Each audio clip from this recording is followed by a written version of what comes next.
Okay, so welcome to Jamaican blogger and the face of SimplyLocal.Life, Jhunelle. Thank you for joining me. Thanks for having me, Bree. So to get started, could you introduce yourself? Tell us who you are. Oh Lord, that is the hardest question to ask, but okay, sure. I'm Jhunelle. As Bree said, I am a full-time local travel blogger, born and raised in Jamaica. And my main content is, of course, in and around Jamaica. I'm expanding a little bit as of recent, but yes, Jamaica land we love, live, love, local. Okay, so to get started and to give everyone context, could you tell us how you got into blogging and how you turned that into a business? Ooh, okay. Well, how I got into blogging originally, I worked as a social media manager for a company some years ago. And somewhere along the line, the job description expanded to also be website manager. And as website manager, I started writing blogs for them. And the first blog I ever wrote, which I eventually copied to my website, got so much traffic. I was very surprised, actually. And that was really how I got into blogging. But maybe 2 years later is when I started doing it regularly and for myself. It became a business when I was working for a different company, intended to leave at some point, but ended up leaving sooner than I had expected to. And at that point, I was already blogging. I was already, gaining some traction there. So in between that and what was supposed to be next at the time, I said, let's see how far the blogging thing takes me. And 2 years later, I'm still here. So yeah, It sounds like your background really helped you with this new business path. Definitely, more than people realize. I'm a blogger, I'm a social media manager, I'm a website designer, creator, graphic designer, videographer, photographer, everything. So you had everything built right there into your business. The social media, I'm sure, is a huge part of it. Yeah. Being able to do your own videos and interviews and everything.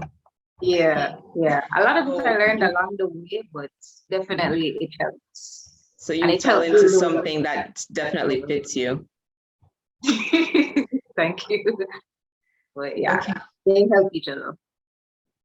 Okay, so going into the events of the last year, which have been quite a turning point for a lot of people, what would you say, how have the events of 2020 affected your business?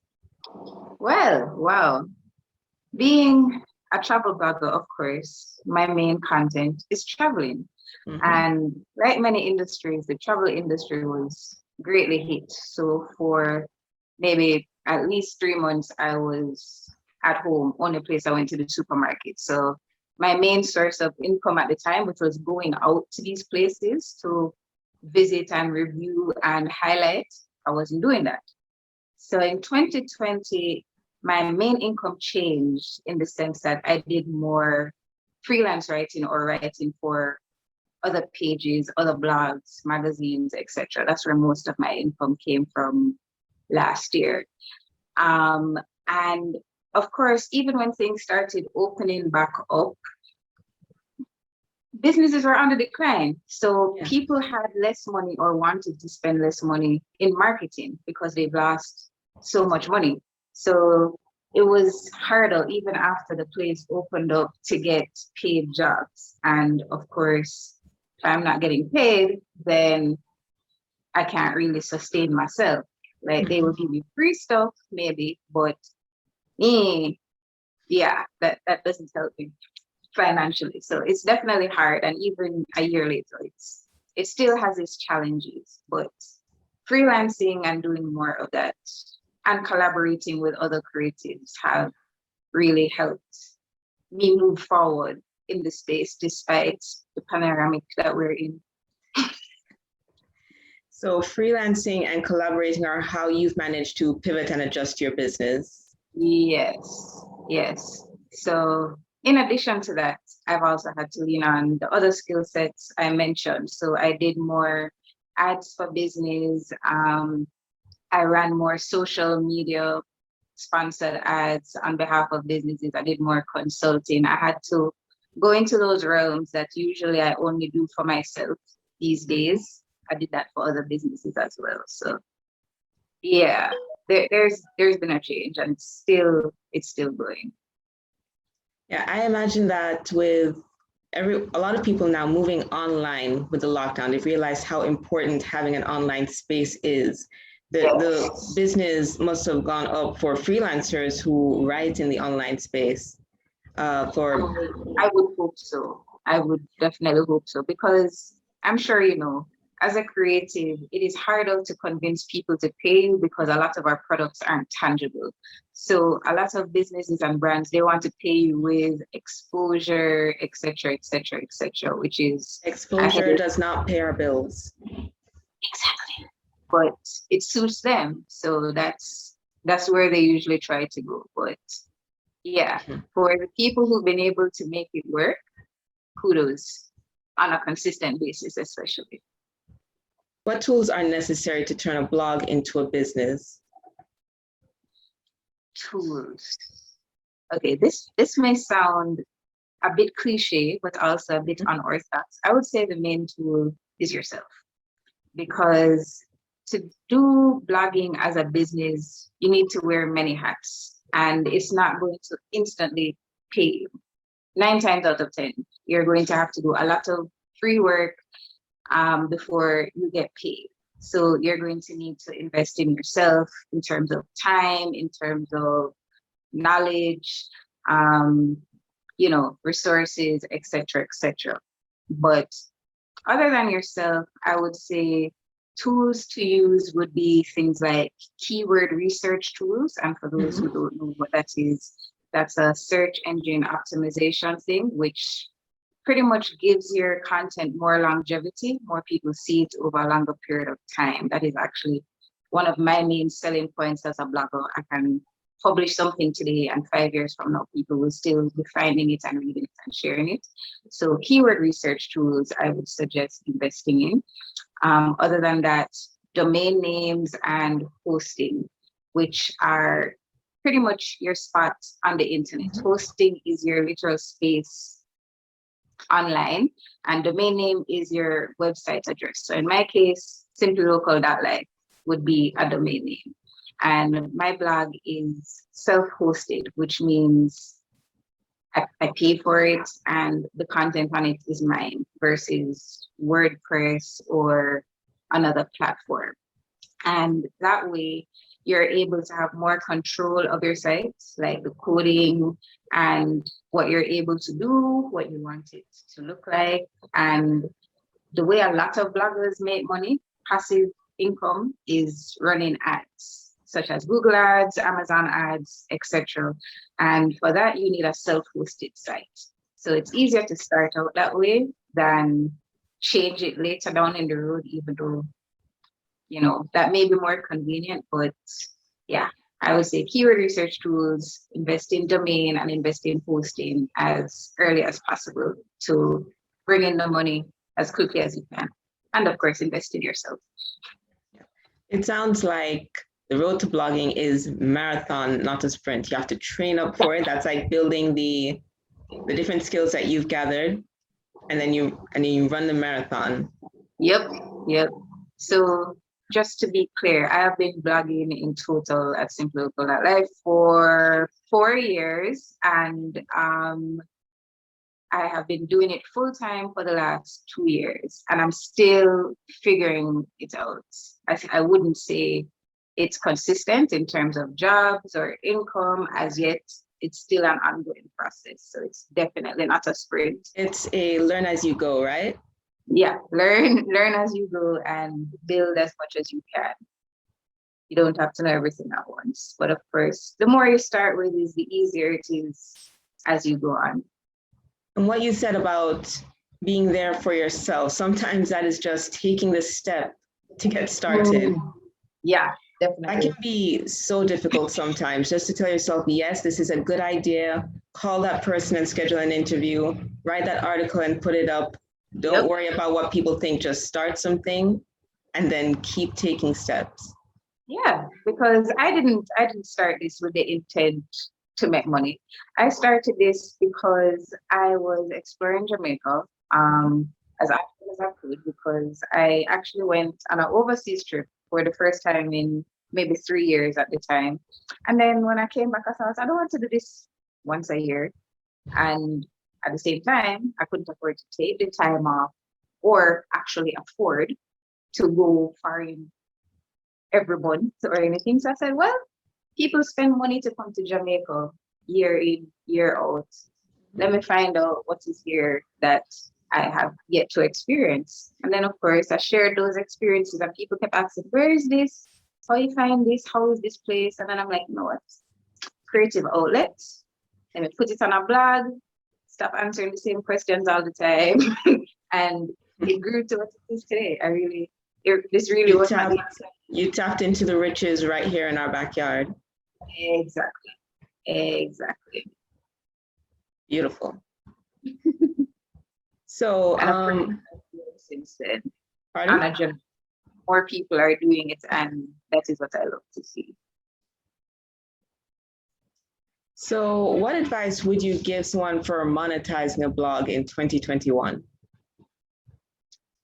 Monetizing a blog. Well, my first thing would be to start.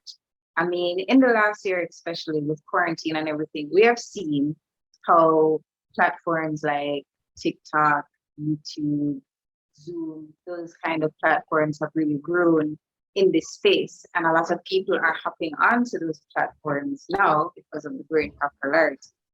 And it's always better to be there before the influx of people because you've already built and community and audience, built a brand on that platform. So when the influx of people come, there's of course more people for you to reach out to. So I would say start. That is the first thing.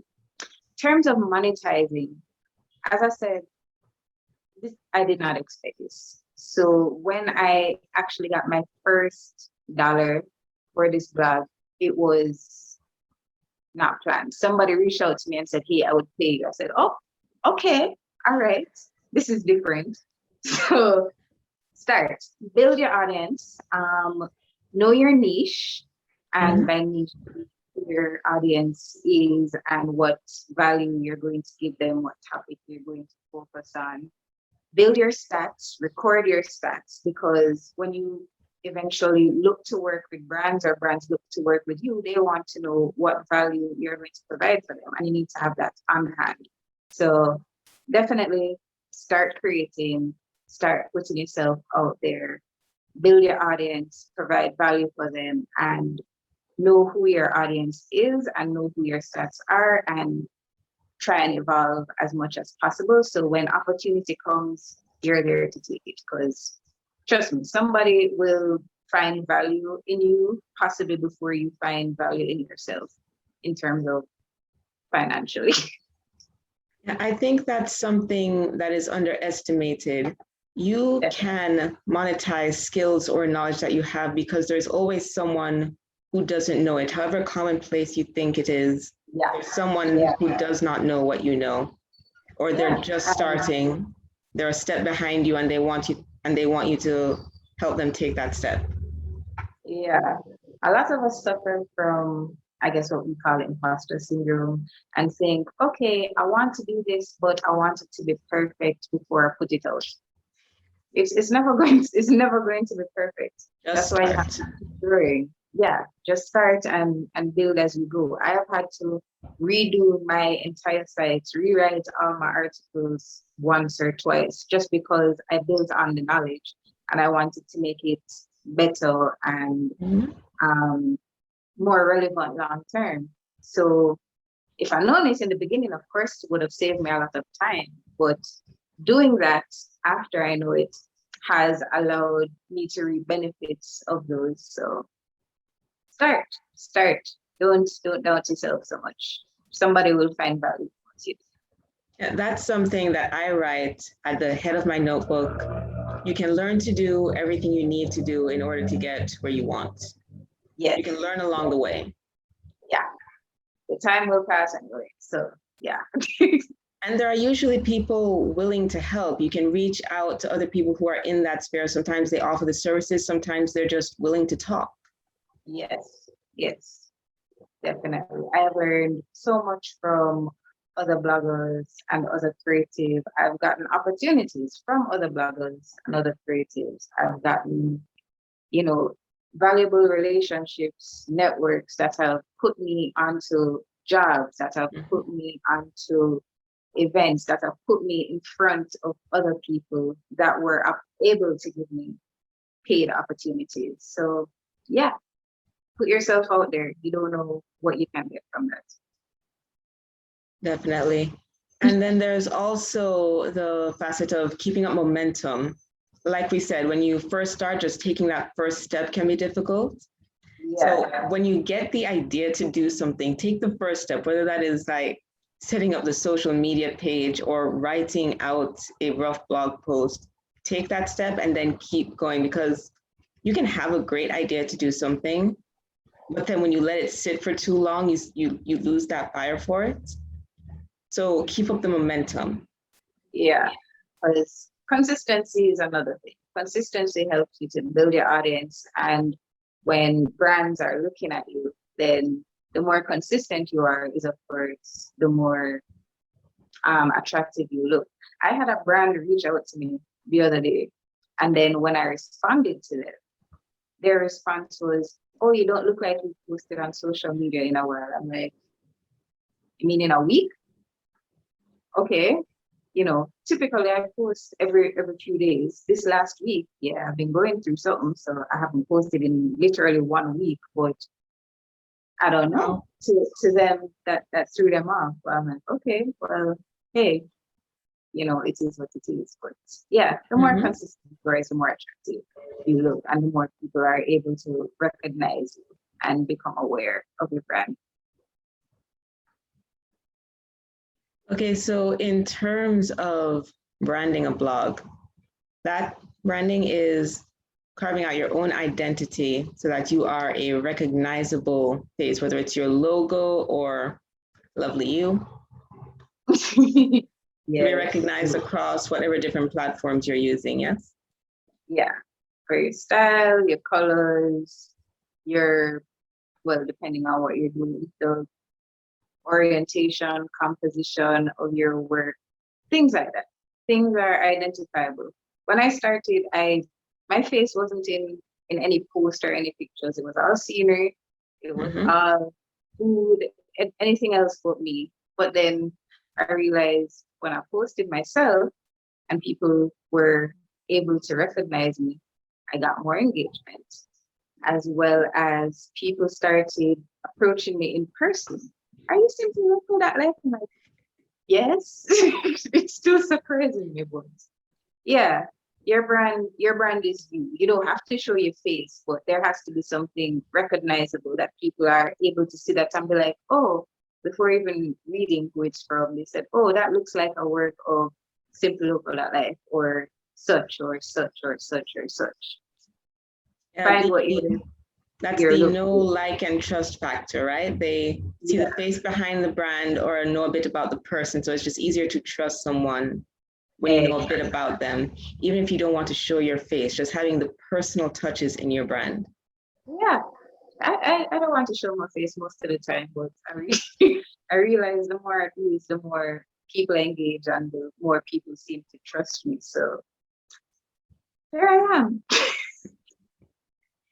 So what do you feel has helped to grow your engagement the most? What has helped you to build your brand and your blog? The most. Outside of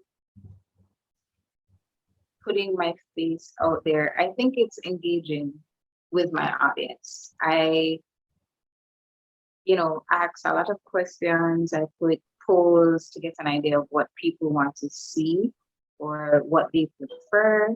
So people message me a lot or respond to my post a lot on a personal level. And they reach out to me, they're like, hey, I'm coming to Jamaica, or I'm going to this parish. What should I do? What do you suggest?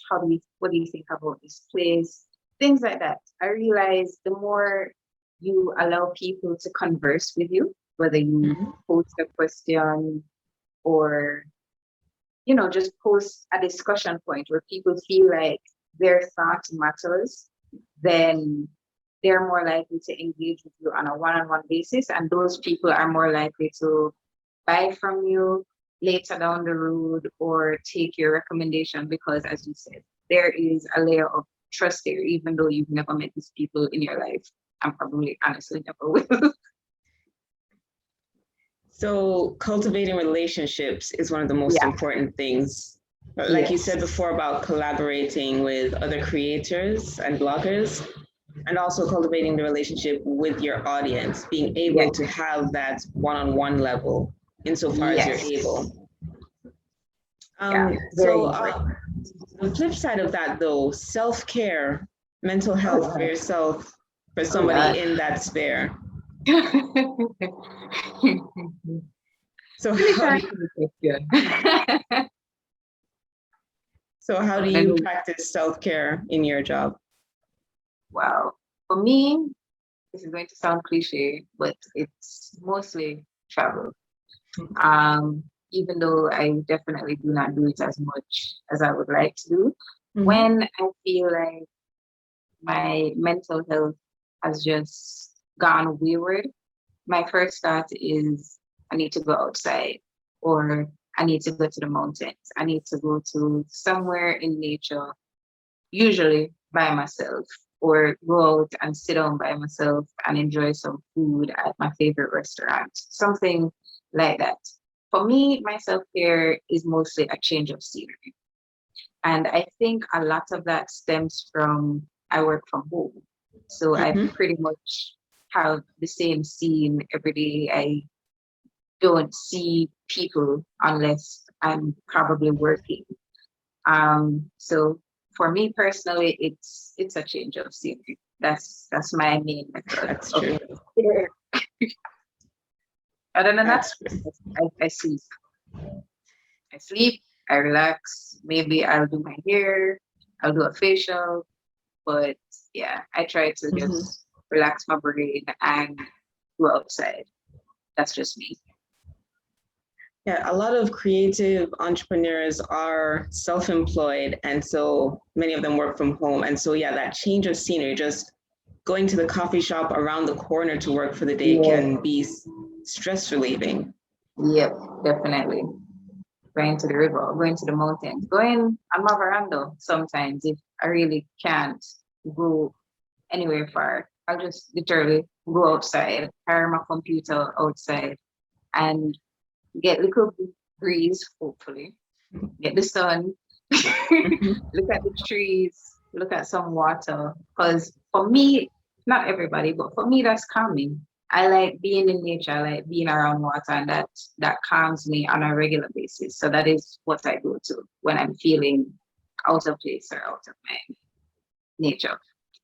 I know the feeling. For me, I work at home for both of my jobs, and actually taking a work weekend when I had to go to a hotel with my mother and sister and just working in their coffee shop for those 3 days. I was still doing the same work, but just being somewhere else. Yeah. That was really relaxing. And also I'm maybe addicted to coffee, so. As many of us are.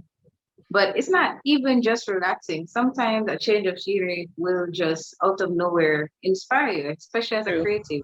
You'll see something and be like, hey, I can create a piece of content from that. Or, that looks like something I can incorporate into my next piece. I've been outside and literally looked at the moon, and I will start writing in my head. I don't know. Like I will say at some point, I'm going to use this very descriptive line in some article somewhere, because some poetry sounding line will just pop up in my head. Looking at it, I'm like, I'm going to use that at some point where it seems fitting. I've had that with fiction writing, just a random line popping into my head when I'm in a different environment. I write it down, and that's going to end up being a story someday. Yep. Probably 2 years later, what? It works. It works. So that's part of self-care, just changing your environment. And part of that is because you work in the same environment every day, everything feels the same, so your brain stays in the same place. Just trick it into thinking something different. Yeah, yeah. Okay. So what is the best advice you would give to someone who is starting a blog in 2021? Besides start, like don't wait for it to be perfect. Start works. Start works. That works as good advice. Yeah. Start. Don't wait for perfection, as we said earlier. Just start. Build along the way. If you start today, you're going to have more viewership or more done in 2 months' time if you start today than if you start next week. You know, so give yourself that time and start. As we said, the platforms are growing. It's better to be there before they get to that popularity peak. So when they do grow, you who has been there are already established and you can gain more from that than somebody who is new. Start. That would be my main thing. I would add to that and say start small. Because if you're feeling that, like you have a big picture in mind of what this thing could be down the road, and that big picture can be enticing, but it can also be overwhelming. So you can just start by writing that first blog post, start by putting together social media posts and scheduling them. Start with something small to just get that momentum going, and you build as you go. Yeah, definitely. Totally agree. And also with the caveat of don't start everything at once. If you spread yourself over every platform, that can overwhelm you, that can spread you thin. Yeah. So yes. And discourage you from being consistent, which as we said is important. So start where you can. Start small, build on it. And start at least with, you don't have to have the whole idea, but start with something in mind. Because let's take lifestyle blogs, for example, which are very wide and very many cases. Some people use blogging as kind of a diary. They write about any and everything, which is totally fine. But if you want to do it as a business, as I said, you have to provide value and you have to know who you're providing value to. So when brands or businesses want to work with you, you can tell them, okay, this is the demographic that my audience is. This is who will see, this collaboration, and this is how you will benefit. And this is the problem that you're helping to solve. Yeah. So for those who more use blogging as a diary, that's great. But you want to appeal to people outside of people who probably know you personally, or people who already have a personal connection to you. You want to reach people who have no idea who you are and attract them. So you have to write with viewership in mind versus just what you want to write about. You have to tailor it so that it becomes relevant to the reader and so that the reader can relate to it as well. I think that's an important point because over the years, I've seen many blogs which are also kind of diary things. And I said, okay, this is interesting to read. But when you think of it on a larger scale, how do you monetize this long term? Because who are you appealing to on a wide scale? You get what I'm saying? Yeah. So recapping some of what we've said, some of the most important things to keep in mind for bloggers. First of all, start. Best advice in anything really that I've ever gotten, just start something. Keep the momentum going, be consistent, collaborate and cultivate relationships. Yes, it's not all competition. Collaboration over collaboration, not competition. Yes. And also invest in yourself, whether time, learning courses, building on knowledge that you know, building on your resources. Maybe if you can't financially afford a domain or hosted site in the beginning, that's fine. Start with a free site and look to build on it later when you can. Start small, as you said, and go from there. Yes, there are resources available and people willing to speak with you, give you advice. There are resources out there. Yeah, and know who your audience is slash who you appeal to. Yeah. Something else about blogging for what has changed over the last crazy year.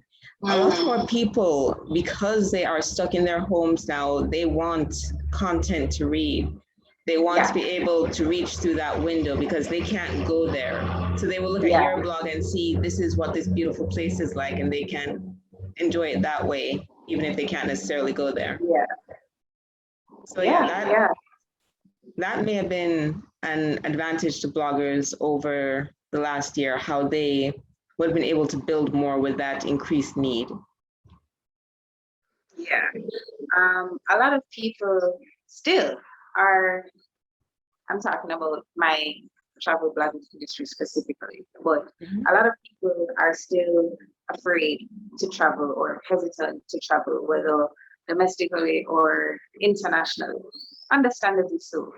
And outside of just reading blogs for inspiration or ideas of where to go when it's all over, people are also more looking to bloggers and influencers for suggestions and tips and advice. People, according to surveys and research, are trusting bloggers and influencers to say, hey, this is a good product versus the brand saying, hey, our product is good. Influencer marketing has definitely gone up because they realize people trust the people in this space. So right now, for example, I'm doing a series on Instagram called Traveling in a Pandemic, where I'm trying to help people address their concerns about traveling. So I'm speaking with guests within the industries and I'm showcasing accommodations around Jamaica at the same time. So I'm helping the businesses, showcase themselves. I'm helping the travel workers. We're collaborating, sharing audiences, and of course, I get their insights. So I also get content from them, and we're speaking and helping people to make decisions about traveling or feel more comfortable traveling by answering their questions or giving them ideas or inspiring them. So it's not even just giving people something to look at and enjoy. We're also providing valuable information. And for me personally, that's something I aim to do. I want something to be entertaining and nice to look at, but at the same time, I want to help spread awareness to help you make a more informed decision. So if you do decide to travel, you have an idea of where to go and how to do it to feel more comfortable doing so. And I think you raised an interesting point there about larger brands. They are very polished and shiny, they're cleaned up, and they're meant to sell something. But in the smaller, more personal brand like you are speaking purely out of the enjoyment of what you do. Yes, and so that gives a level of authenticity, and that's encouraging to small businesses. Like people just starting to think, why would anyone want to hear what I have to say? It's because you're speaking about a personal experience. Yeah. Something that you enjoy that other people want to know about. Somewhere advertised on TV 10 times over a month. That's brand awareness. You know about it, but probably don't really think to go visit or to go try it. But then when your friend comes and tells you, oh, I tried this and it was great, you're more likely to try it because you trust your friend versus the brand that obviously is going to tell you my brand is good. Because if I'm trying to sell to you, why would I tell you anything other than that? So there's that level of trust and authenticity that a lot of bloggers, influencers, Instagrammers, etc. have, which help us to be marketable and work with brands because we have a voice that people tend to trust and want to listen to. And thank you very much for lending that voice here today. It's really great to talk to you again. Sure. It's always a pleasure talking to you. Okay. Any closing thoughts before we go? Closing thoughts. I think we pretty much covered everything. So I'm just going to end again to say, if you're looking for things to do, places to go in Jamaica, or maybe some other places outside of Jamaica real soon, fingers crossed, visit SimplyLocal.Life. That is my website. That is my handle on Facebook, Instagram, Pinterest, YouTube. Find travel inspiration, and feel free to message me at Jhunelle J at SimplyLocal.Life for any questions or collaboration opportunities. Everywhere that you can find Jhunelle will be linked below this video. And thank you again, Jhunelle, for joining Creative Life JA today. Thank you so much for having me. And it's great that you started. Back to our point, because you have told me about this for a while, so I am glad that you came on board and said, hey, I'm finally starting, so kudos to you as well. Yes. Everybody watching, May 2021, the year you just start. Best advice I ever got. Thank you, Jhunelle. Thanks, Bree.